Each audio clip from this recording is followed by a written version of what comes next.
লাল শাক ভাজি করব আজকে। শাকটা ভালোভাবে ধুয়ে নিয়েছি। লাল শাকে অনেক ময়লা থাকে, তো ভালোভাবে ধুয়ে নেবেন। আর এদিকে একটা কড়াই বসিয়ে দিয়েছি, যেটাতে পেঁয়াজ, রসুন আর কাঁচামরিচ ভেজে নিচ্ছি।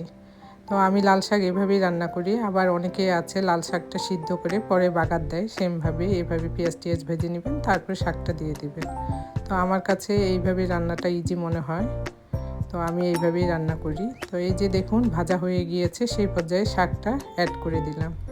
এখন টেস্ট অনুযায়ী আপনাদের লবণটা অ্যাড করে নেবেন। শাকে লবণটা প্রথমে কমই দিবেন, কারণ অনেক বেশি মনে হয় কিন্তু এতটা থাকে না।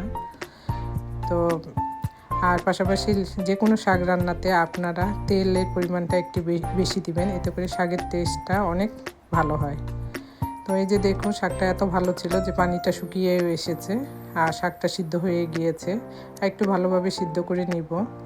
তো অনেকে বলতে পারেন যে শাক রান্না আবার কি দেখানোর আছে। আমি যেহেতু ডেইলি ব্লগ করি, এই জন্য আমি শাক রান্নাটাও আপনাদের সাথে তুলে ধরলাম।